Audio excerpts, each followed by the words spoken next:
What's going on, everyone? We are here. We are having a conversation about race, and in today's climate, in the current circumstances in the world, we're gonna just have a really raw and real conversation. And all of these guys are gonna offer their experiences and their wisdom and their knowledge that they have. And so tune in, make sure you're listening and not being distracted by anything else, because this is really important for us today. And I'm going to throw it over to Matt to kick it off with maybe just a question on experience, and we'll go from there. Yeah. Well, welcome to everyone who's sitting here. We've got some guys from Awesome Rock. Shout out to these guys. And we've got my sister over there. So yeah. I might just start off with like maybe how have you experienced racism in your life? Maybe just one story or yeah, something along those lines, I guess. I'm happy to kick it off. Sorry, I'm happy to kick it off. So I think for me, it's been probably more subtle ways than obvious ways.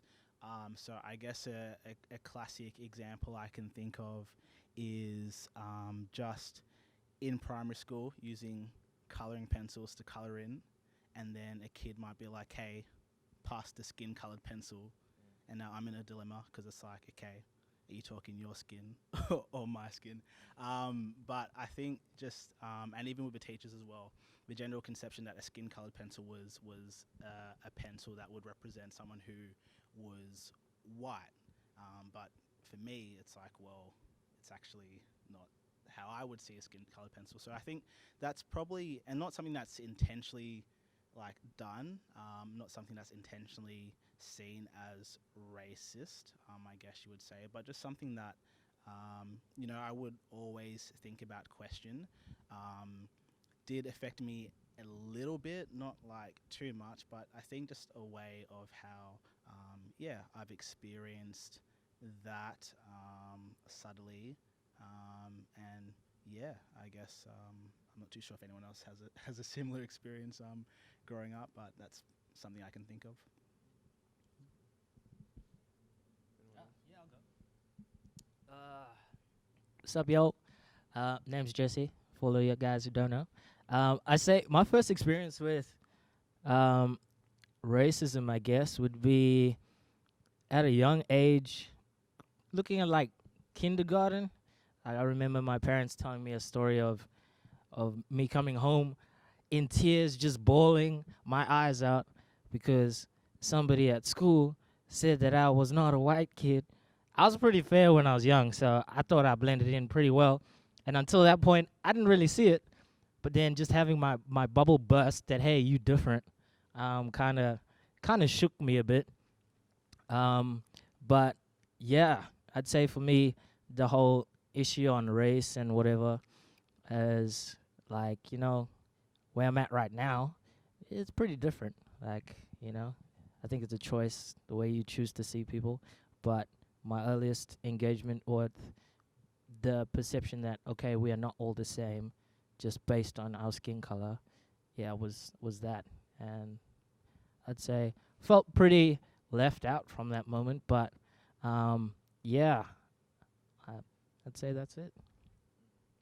Anyone else? I'll go. So for me, oh, my name's Gabby, by the way. So for me, I guess in primary school, so kids would always, you know, comment on my hair because it was different, and mum would always put our hair in like four parts and like make plaits, and I thought it was kind of cute, but according to other people, it was classified something bad or just different, and I guess that time I would put myself down, but looking at it now, I was strong at that time, and prejudice and discrimination still does exist everywhere you go, and I'm proud to say that I am proud of my skin color. I mean, all my friends are fair, so it's like I'm different wherever I go, and it's like wherever I am in like the shopping center, people will go, "Oh, look at their hair, it's so cool," and like I don't like people staring at me, but I guess it's a good thing because like they notice something different in me, so it's like it's a good thing, but at the same time, like I don't know. It's just a good thing to be different in our world, because boring is just, it's not original, and I like myself and just my race and my color and my culture, just everything about it, and just being grown up in a Christian home, and we don't live in South Africa anymore, so it's like we try to fit in, but for my case, I don't want to fit in, because what's the point of trying to fit in when you can be different and make a difference? So for me, it's I wouldn't say I've really been like discriminated, but I would say I have been just felt left out a bit, especially when people think it's okay to mention, like say the N word. Like for me, if you're gonna use the word, just don't say it around me, because I do find it offensive. But in saying that, using that word isn't okay at all, just because in that time it was a really hard time for coloured people. So I would say, yeah, I mean, it was hard, but I've grown up to love myself for who I am. And yeah.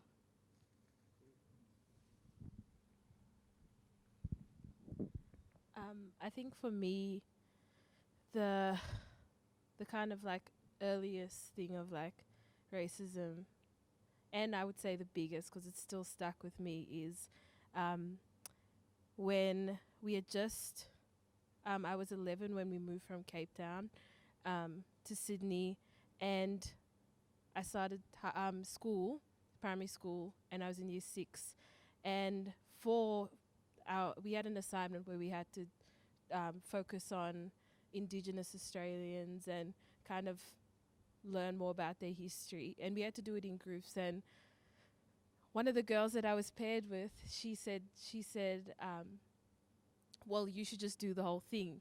And I said, why? And she said, oh, because these people are like you, so you'll just know what to put like down, and you'll know what to research and stuff like that. And I was like, I've no idea what these people have experienced. It's a completely different culture. And she was like, nah, but you'll get it. You'll just know. And I was like, what are you even talking about? And I think for me that was such a big thing, because like I was new.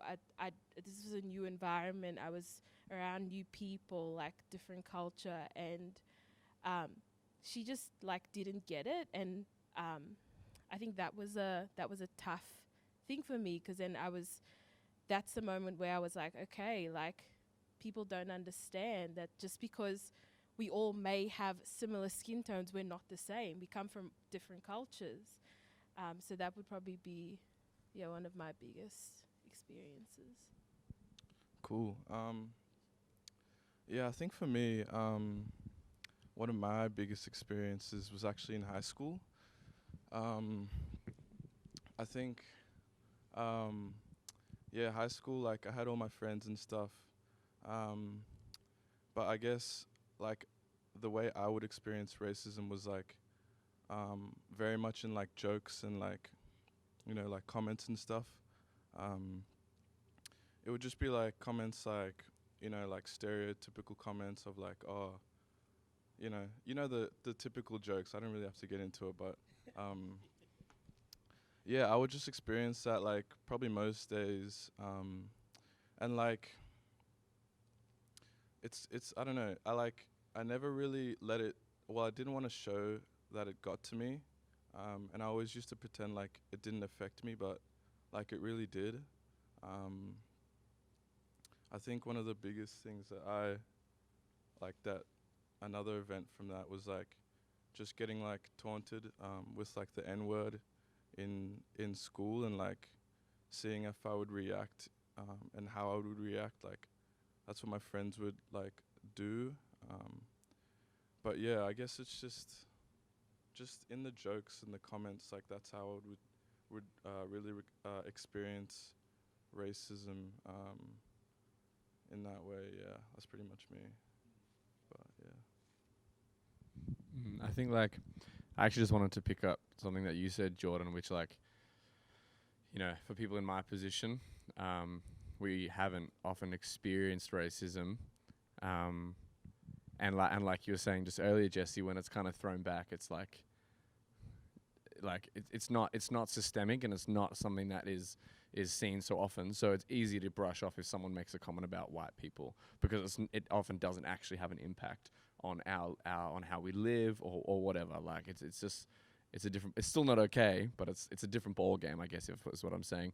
But something you said, Jordan, just reminded me of. I was just reading the other day and just trying to, I guess, educate myself more, in the current climate. And I was listening to this video, and this guy said, he didn't even know it, but he was talking to someone one day, and he just realized how, and this is the same for me, when I was raised, white is like normal, and then everyone else is different. Not like, and it doesn't mean that I was raised to think everyone else was not, not good or bad or whatever, but they were different, and I was normal. And that was like, it didn't even hit me that thought until I listened to this guy talk like that. And he shares his experience of how he kept saying, ethnic people. And then, like, in all reality, like, that's a racist comment. Because, like, what is ethnic people? Like, we're all different ethnicities. We all have different backgrounds. And there's no one that is superior to the other. And so while I didn't actively... This hit me because I was like, while I don't actively practice racism, I just had this moment where I realized it has been ingrained in the society that I live in. And again, it's not like I chose to be raised here, but now it's my responsibility to actively, I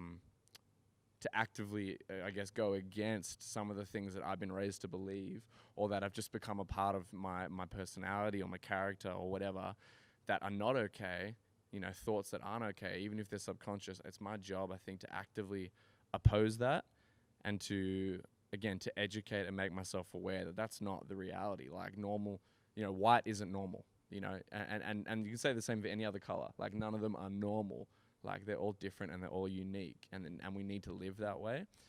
You just reminded me of that, because I found that really challenging, and like just had this moment, like light bulb went on, like, oh my gosh, that's exactly how I would think, even though I didn't know it. Have you had any moments where you've been like, oh, sorry. Have you had any moments, to answer the question, where you felt like somebody has been racist towards you for being white or your skin color? I don't think I've never had any that I've taken to heart. She's on the panel, so but she knows this. This is my wife, if you didn't know. But I remember thinking when growing up, it's still really clear, and it's fine because I know that she loves me and like it's okay. But I remember we were in like year 7, and Kirsten, I was listening to music, and Kirsten comes up and she's like, "What are you listening to?" And she goes, and then she just says, "Your music's crap," or something along like that. And I'm fairly certain there was probably a few circumstances like that where it's like, oh, you listen to like white person music or whatever. And now for me, I was like, it didn't necessarily bring up insecurities, although there were times that I thought, like, if only I could be cooler. Yeah. So I guess from the other side is like I don't know, I don't want to play the victims because I'm not a victim, but I just was like, that's probably the one encounter, and now she's my wife, so that worked out well. But that's probably the only encounter where I've actually thought like, I've made a judgment on myself based off what someone else thinks. And like, again, it didn't have a massive impact on me and whatever, but it's just, yeah, that's probably the only time that I can think of like that I've thought about myself and my skin color and how it defines me, I guess. Yeah. Sorry, and my name's Jordan, by the way. I didn't introduce myself. I'm so sorry. But like, you touched on something there, Sam, and as well yourself, Gibbs. Because for me, like, a lot of my identity, I guess, and who I kind of saw myself, and I guess how I grew up, it was surrounded by a lot of, I guess, people that like weren't the same skin color as me, that weren't black. And so that was interesting for me. And I found myself at a very like young age, like hating like my hair, as Gabby was talking about. People making comments about it, like, "Oh, you look like a sheep," and also, not you look like a sheep.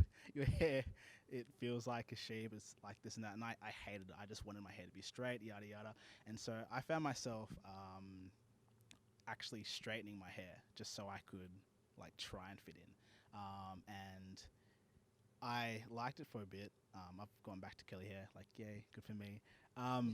But I think, for whatever reason, like a lot of, I guess, kind of finding my identity was defined by, I guess, wanting to fit in. But I think, as Gabby mentioned, like everyone is different, or wanting to be normal, which normal, I guess, for me, or growing up was being white, and then everyone else was different or of different ethnicity or whatever. And so, yeah, a lot of the identity was trying to fit into that mold. And it's only now I'm older, it's like, well, I don't need to fit in. I love myself for who I am, how I've been created in God's image. But yeah, no, most definitely a struggle around that, yeah, with the likes of straightening my hair and just doing kind of small things to feel normal, even though, like, I'm not a normal person. Quite weird, actually. But like I was already like right just the way I was, but like you don't see it, especially when there's, you know, a lot of comments being, not a lot of comments, but just subtle comments being made, as Matt had mentioned as well. Like I think, yeah, a lot of things in the back of your mind that, or in the back of my mind, that kind of played a part in me feeling like I had to fit in or change this or do that to feel like I was normal. And so, yeah, no, that I guess affected me in that way. But yeah, getting there. Yeah, I guess I mean, you can turn on the news and you can look at your phone, and you can just see all of the things that's going on in the world, and like in America and stuff, and it looks really bad. But I guess, like, it's not only in America, I would say. So I guess my question is, what would you guys say to people who may think that like racism is only like prevalent in America? I guess that's probably my question. I had a pretty interesting conversation with a young woman about race and just, you know, the whole George Floyd thing that's been going on. And she made a comment which kind of hit me a bit. She is born, raised here in Australia for her whole life, and she is a white person. And she said, I kind of feel like I don't know what to do in this political climate and everything going on. I sort of feel afraid to mention stuff on social media out of fear that people will target me, or you can't have a voice because you're white, or certain things. I definitely think that it goes both ways. I know people are going to maybe ask me for this, but yeah, I think in terms of racism, prejudice happens left, right, and center from all sides. I think it shouldn't be tolerated or allowed on both sides. And I think that if we're looking at it from a lens of being Christians, made in God's image, and we are in the position to shine light into the world that is dark, broken, lost, I think it comes out of it should come out of a heart of, okay, how do we love people just the way they are? How do we look at people just the way they are? And I think in today's climate, with everything that's on the media that we see, a lot of it is pretty, okay, let's attack all the white people because, you know, old white people did a lot of injustice. I think that racism exists on both sides of the field, and I think that, you know, it yeah, I wouldn't say it's as hard as it used to be. It would be a lie if I said that. But I do think that there's individually racist people, and I think those individually racist people should take a look at that and change it. I don't think everybody's racist. I don't really think that, you know, it would be fair to put a blanket statement and say everyone that is this or everyone's that. But yeah, I think in today's climate, that, yeah, it starts with us personally, and it's a personal decision to say, okay, regardless of what happens, whose opinion is going to matter more to me? The person over here who doesn't really know anything about me, or the creator of the universe who made me in his image and likeness and says that I'm a boss because of the way I am, you know? So, yeah, I'd say that's my thought on today's racism. I feel like us as a generation, I guess, yeah, just need to start treating people a bit differently. Yeah, let's move forward.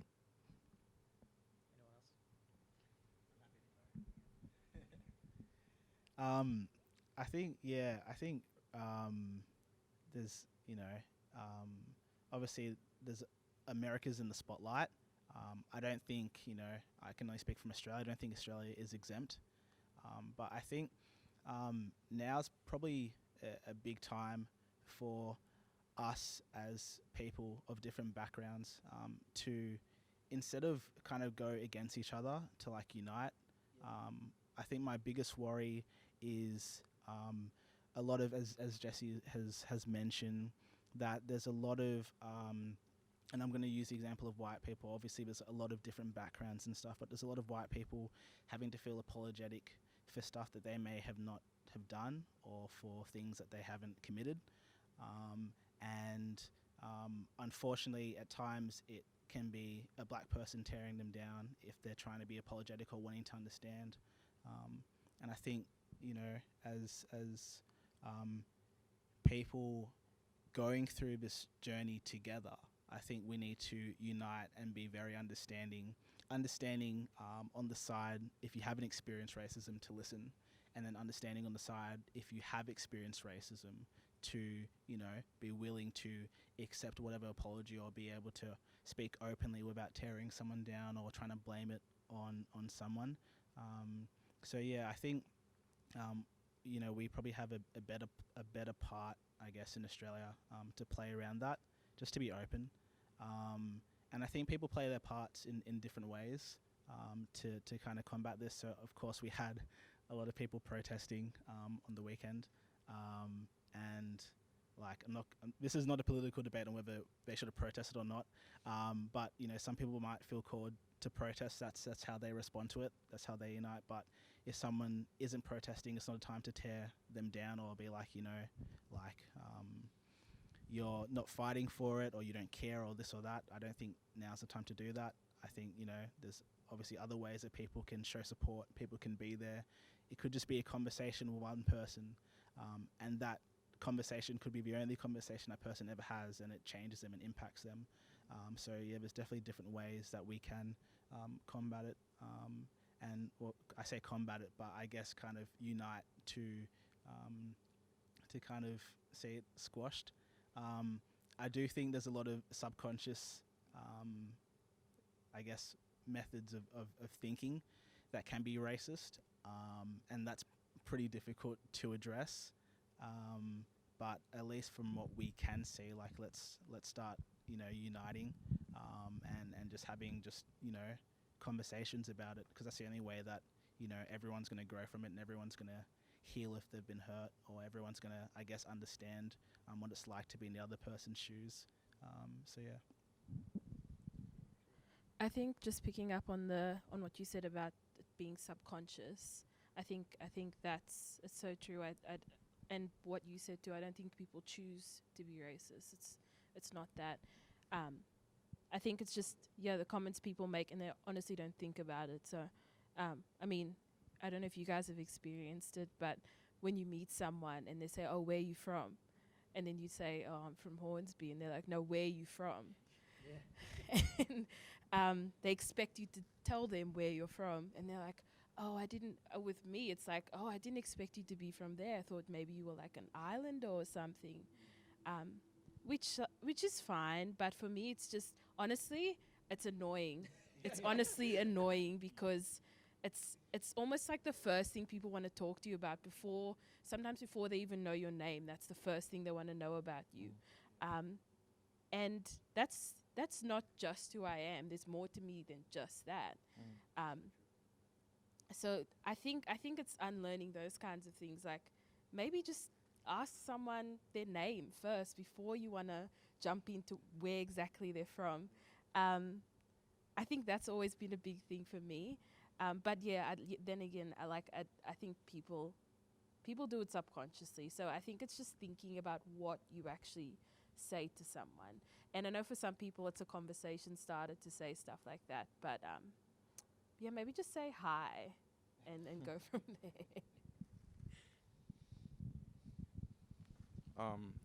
Yeah, cool. I think both of you guys picked up on something that I sort of wanted to share. Just about like conversations. I think what we wanted to do here wasn't like this isn't the be all and end all of like the conversation. We sort of wanted to do this so that we could, like encourage you guys to actually go home and have this conversation, to go to your friend group and have this conversation, to actually understand each other and to just to share different perspectives on this topic. Because I think with conversation comes understanding, and I think, with understanding then comes empathy, and I think empathy is the biggest thing that, sort of combats racism, I guess. So yeah. Cool. So what would you guys sort of say to a young person who might be experiencing racism today? What would you say to those people? So I think a lot of our response to, I guess, racism is being affected, obviously, by what the person is saying, probably due to insecurities and not being confident as to who we are in Christ and as to how God's made us. So I think what I would say is, look, just understand your worth in Christ. Understand that, you're beautifully and wonderfully made in His image. And so no comment should change that, or no comment should define how you see yourself or how you should feel about yourself. And so know your worth and definitely respond out of love. So love your neighbor as you love yourself. Jesus said it's the greatest commandment next to loving God. Definitely respond out of love. So if someone is being hateful towards you, just love on them. Not to tolerate, of course, what people are saying and being mean or whatever, but just respond out of love, most definitely. So that's what I would say. I definitely say to somebody who is currently receiving racist comments or has that when God created you, he didn't really consult anybody else. So why have other people determine how valuable you are? So I just say, as Jordan said, to go with what God says about you and not other people. And in terms of how it looks practically, say something nice about somebody who's actively hating on you. There's nothing more confusing and irritating than somebody being nice to you when you're actively trying to be a dog and and actually not be nice to them. So as tough as it might be, just turn the other cheek and show some love. And talk about it as well.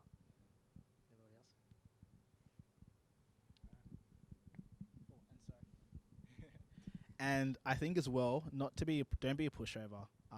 Not to like fight with people, but if there's something that you do see or you are experiencing that is not right, like say it. The person that might be making the racist comments might not actually be aware of what they're doing. And so call it out. We're not here to be pushovers, but call it out in a loving way, because everyone's on this journey together. And I think that's something that we can also do, or you can also do if you're in that position, most definitely. So, my next question is, where do we go from here? What do we do? What do we say after this?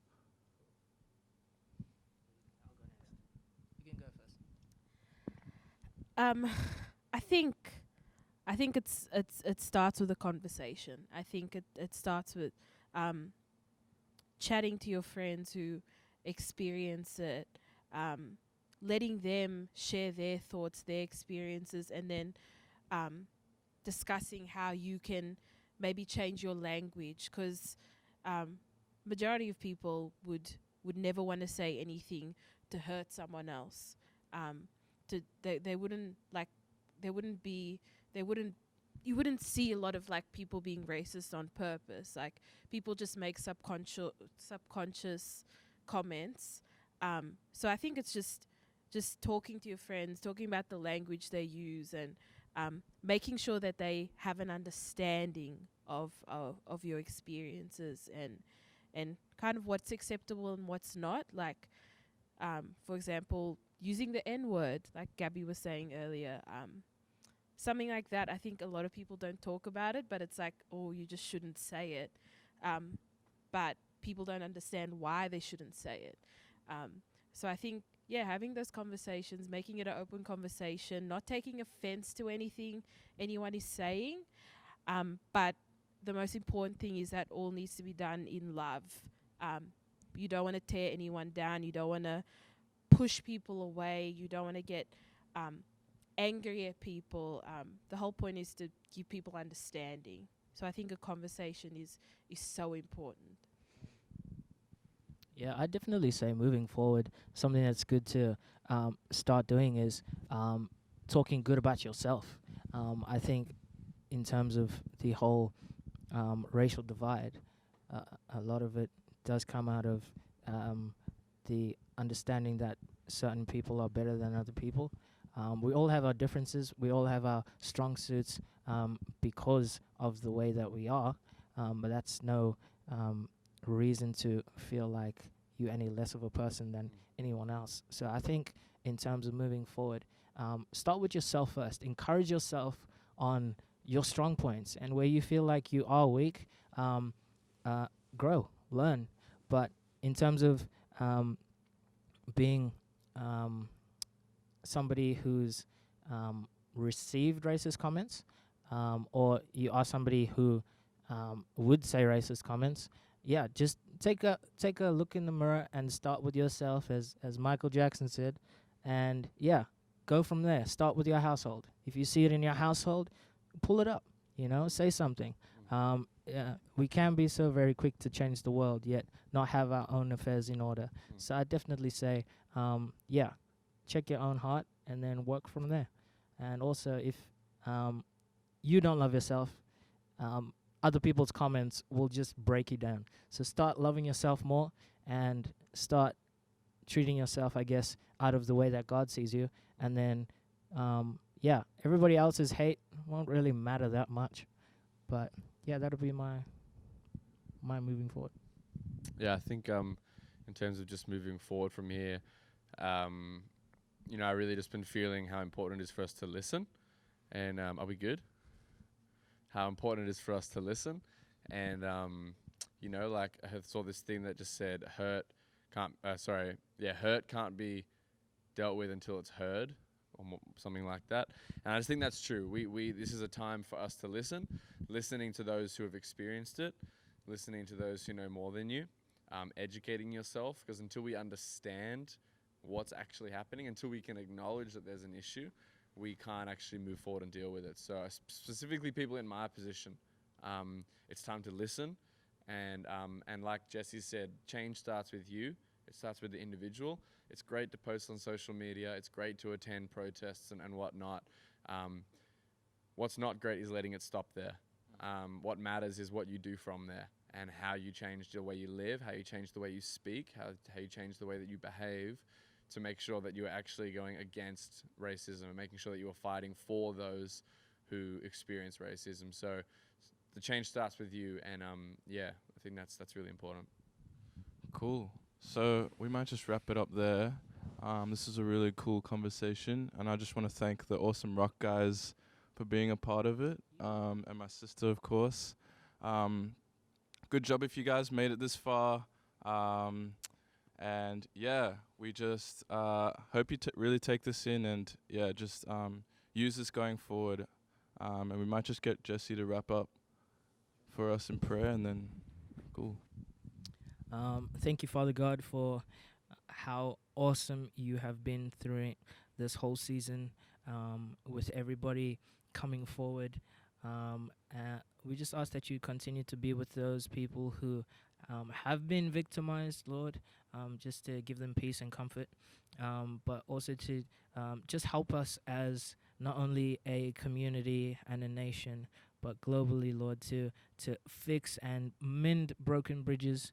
We just ask that your grace and your love would be in our conversation, and that you would help us, Lord, to change a few things. And we just ask that you'd be with us in the rest of our day. In Jesus' name, amen. Amen. Cool. Well, thank you guys for joining us. Yeah, we hope you have an awesome rest of your day. And we're going to sign up from here. So, cool. Bye.